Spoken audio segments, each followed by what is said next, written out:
thank you so much for giving us some of your, donating some of your time. I know how busy you guys are because I can see you're out gigging here, there, and everywhere. And when you're not gigging, you're recording. So like, I really appreciate just giving us a little bit of your time to sort of basically just talk some crap about music. Which why not? It's amazing. Right, exactly. So It's what we do all day. best thing, man. But yeah, so basically I'll give you a little bit of background just so you can maybe understand why I'm doing this, and sort of the whole purpose behind this. So I've been sort of finishing a music degree lately, and I've spent some time working with different musicians sort of all around the country. And we had this weekend away where we all stayed in London, and we sort of worked together, and we all like sort of made bands together and went out and gigged in London. That was like mint. And I met all these like amazing musicians down there. People that were like infinitely better than me. And like, you know, like, do you know, like when you go into a room full of musicians and you immediately think like, oh, I'm so outclassed here. Like everyone's so much better than me when you go. As an answer to that, Darren, as an answer to that, just do what I do. Never ever walk into a room full of musicians.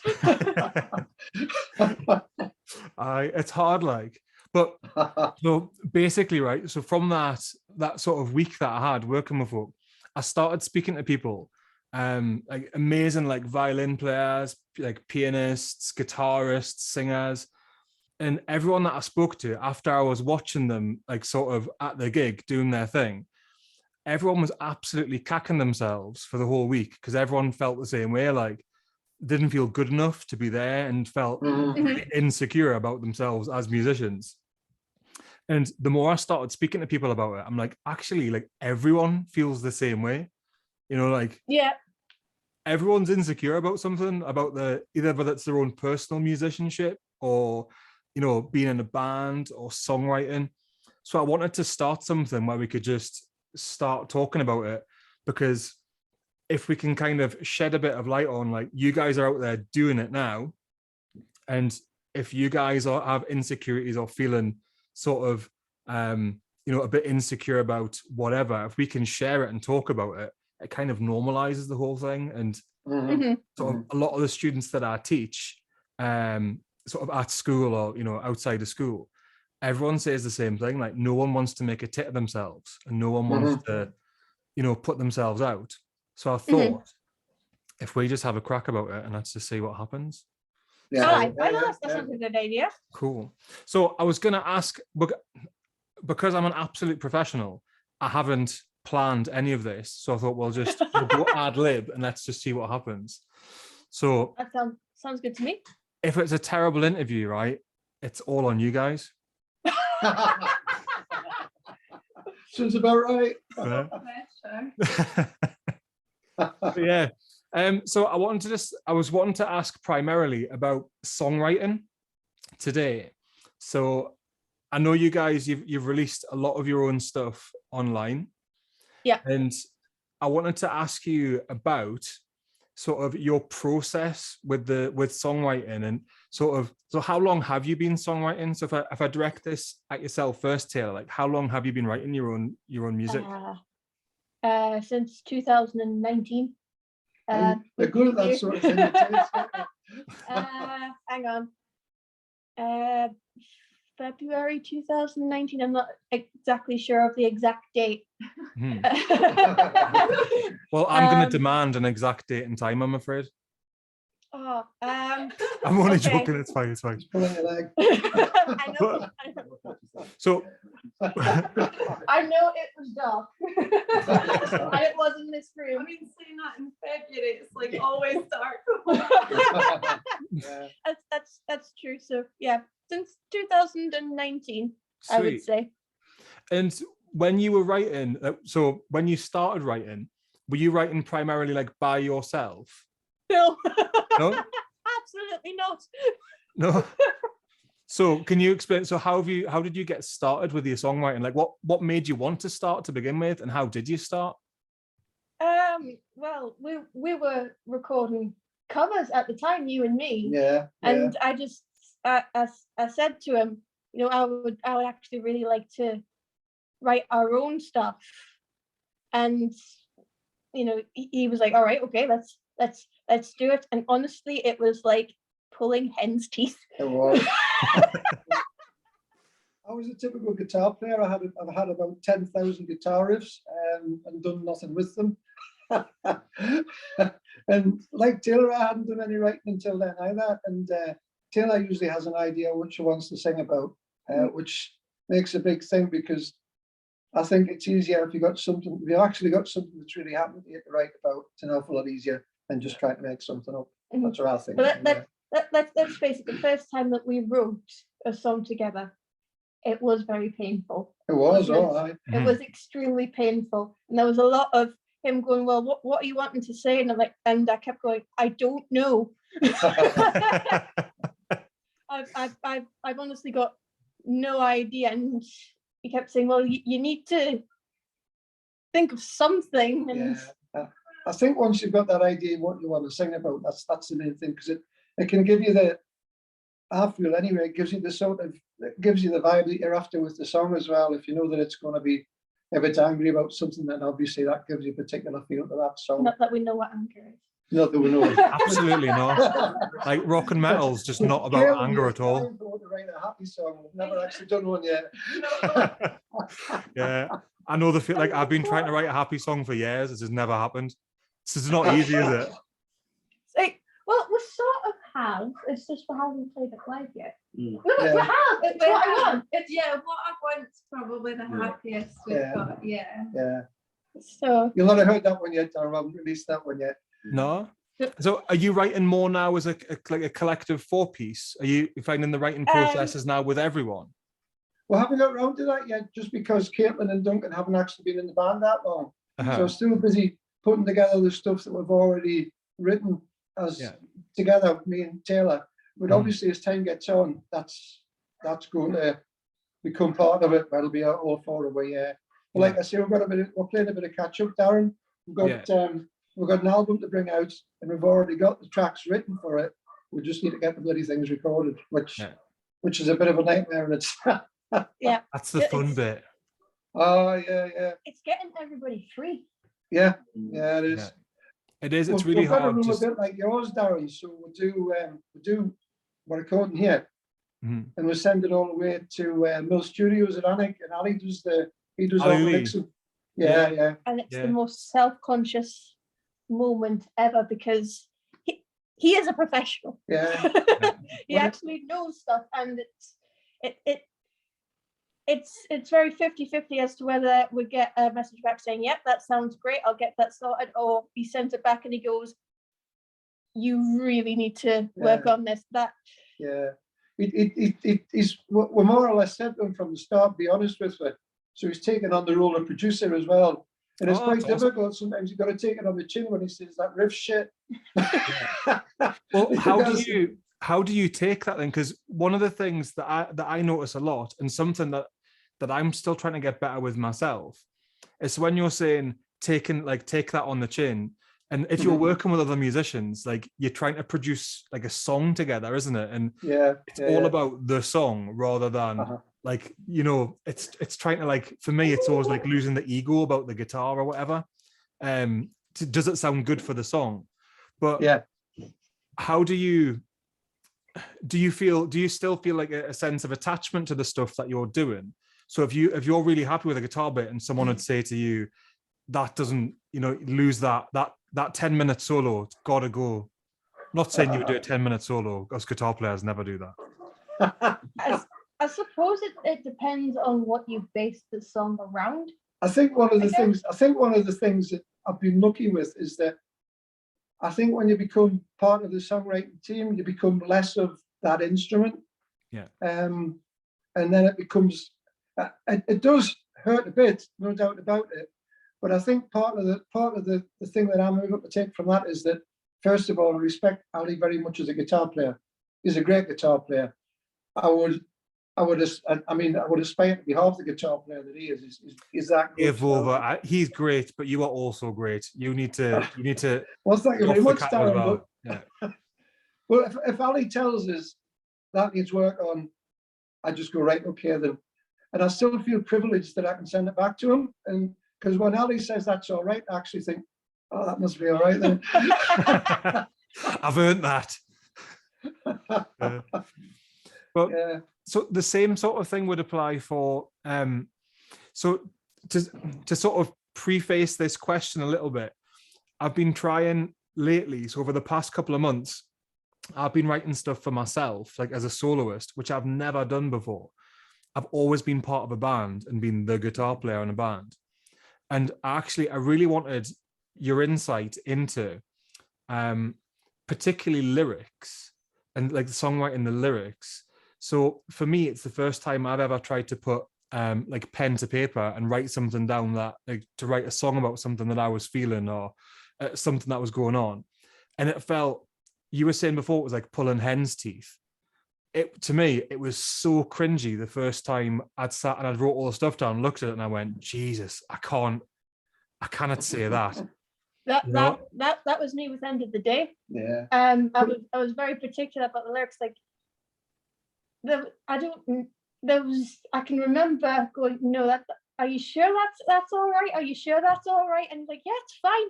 It's absolutely fine. And there was still a huge part of us that was going, is it though? I think it sort of goes in stages, Darren. First of all, I'm scared to show it to Taylor.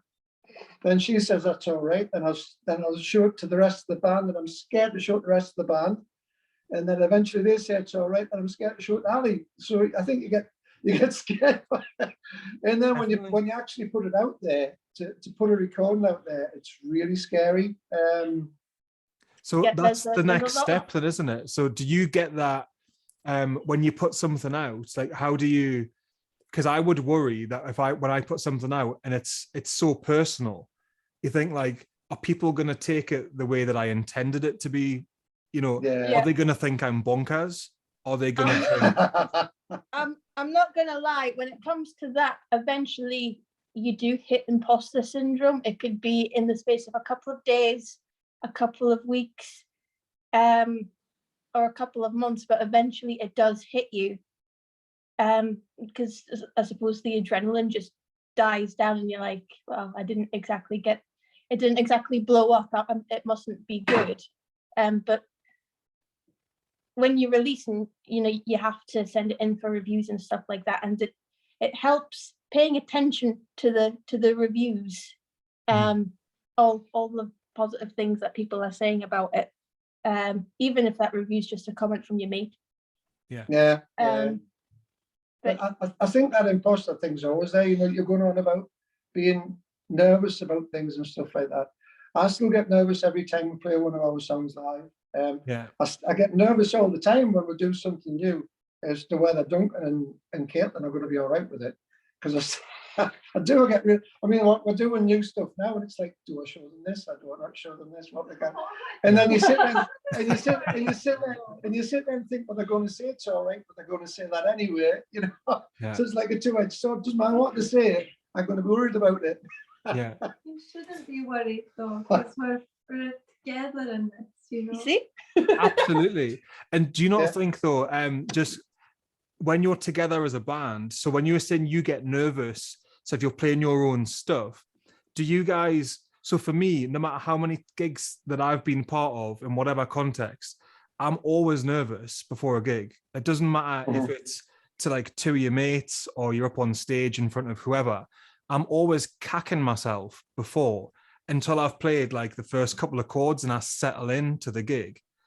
But it was amazing that you said like you're in it together. Like as a band, it's good because you can sort of bounce off each other, and if everyone's okay, you settle in and you're there together.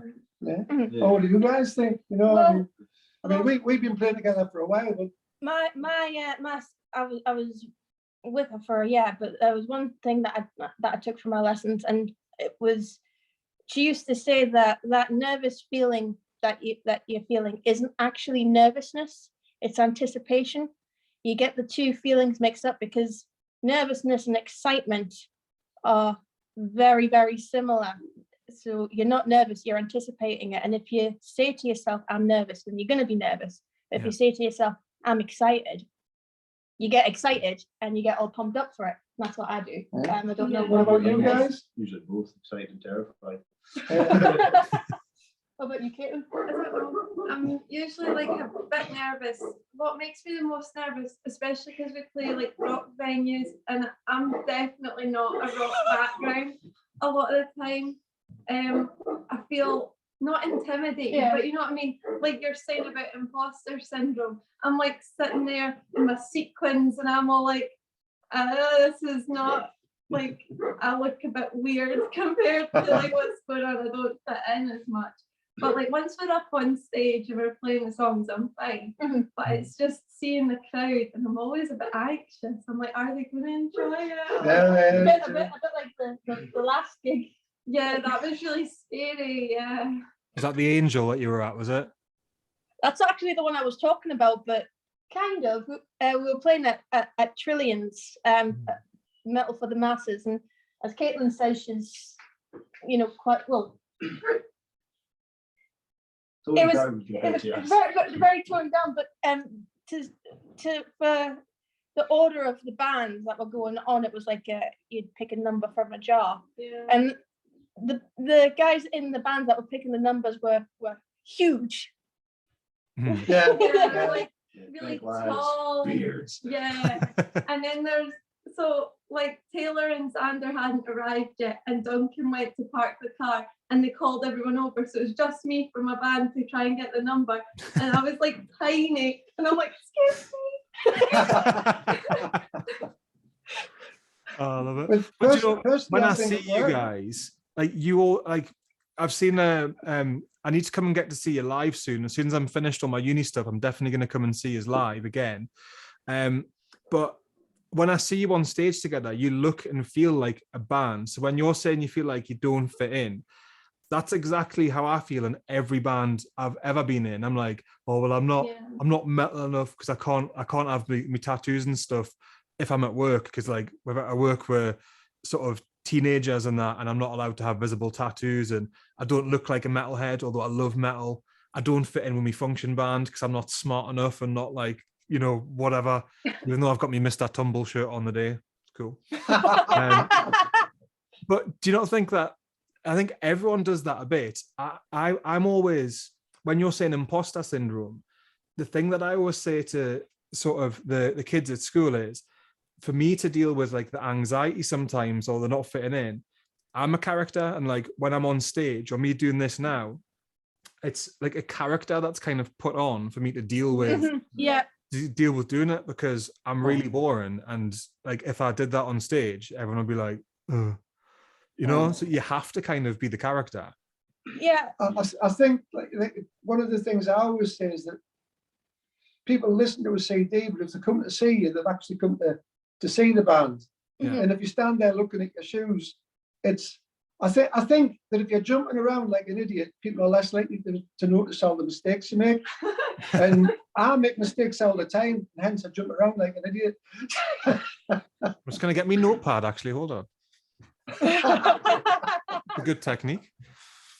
I think that's quite a good thing to say as well, because I think we've all got anxiety, all of us, but when we're playing on stage, because I saw the recent videos, I don't think you get that off us, because as you say, we've put on a character and we're saying to ourselves we're excited, and then the character comes off as soon as you get off as soon as the music stops. That's the character done for the day. One of the things Caitlin was saying was that she doesn't feel like she looks like part of the image because of it. Basically Caitlin's got a disco background, but I think it looks great. Because she's so different. I think so. Taking, like my disco outfits and like somehow making them rock, whether it's wearing them with a leather jacket or just trying to kind of get a disco. And it works. Absolutely. But that's the uniqueness. You know what I mean? Like everyone's unique, and like if you decided like, oh, like my image isn't going to fit in with this band, I'm going to change to try and fit in with everything. It's so boring, because then you end up with all these bands that sort of dress and look the same way, and there's nothing individual about them. It's mint, like disco background, rock the disco, like absolutely, it's class. Tell about the bags that you found. Oh yeah, so I found online, so I got a denim jacket and I was going to do like a, is it called a battle jacket? Is that what it's called? I think so. yes. All the like rock and roll kind of badges and patches. Anyway, I found one online that looks like the AC/DC logo, but it says disco. It's Nice. brilliant. Absolutely, that's awesome. But yeah. So look, guys, I don't want to cut anything short, and I know you'll have rehearsals and things to do, so I'm not going to take up much more of your time. Before we sort of wrap things up, is there anything that you want to? Have you got any gigs coming up? Have you got any projects coming out that you want to plug as I sort of get ready to edit this and put it out? Is there anything that you want to announce before we wrap up, and I'll let you get on with your evening? We've got loads to announce. So well, I'd love to say that we're headlining Lindisfarne, but we're not. We're playing at Lindisfarne. Yeah. Awesome. One day though, one day it's going to happen. Yeah, man. Yeah, we've never actually managed to get on one of the weekend nights. Well, we're getting there. We're on the Thursday. We got one on the Friday. We did on the first thing in the morning. Yeah.